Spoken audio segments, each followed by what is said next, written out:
Trump hivi sasa amekuwa akikosolewa na marais mbalimbali kutoka katika nchi mbalimbali, na hii leo rais wa nchi ya Brazil ameamua kumkosoa Donald Trump na kumchana makavu. Vijana wanasema hivyo, ama kumwambia ukweli.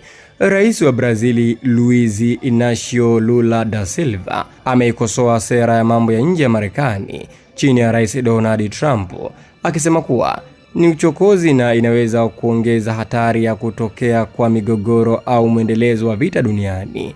Lula da Silva amezungumza hayo kupitia hotuba yake leo tarehe 20 March mwaka 2026 nchini Brazili. Ameiomba United Nations Security Council ichukue hatua zaidi kuhakikisha amani inadumishwa na kuzuia vita kabla havijaendelea kupamba moto na kuhusisha mataifa mengine, badala ya kusubiri hali iwe mbaya, kwani swala hilo lipo ndani ya uwezo wao. Rais huyo da Silva akirejea mataifa makubwa ambayo yaliibuka ushindi kwenye vita ya pili ya dunia, akihusisha mataifa kama United States, Russia, Ufaransa, China na United Kingdom kuwa wanaweza kukaa na kusuruhisha vita hizi kama walivyoweza kwenye World War ya pili, katika vita ya pili ya dunia. Anayasema hayo kupitia chombo cha habari cha Al Jazeera kinachoonyesha picha mjongeo, wakati akisisitiza jambo hilo baada ya mvutano wa kivita kuendelea kati ya Marekani, Iran na Israeli bila suluhisho lolote kutoka UN Security hadi sasa.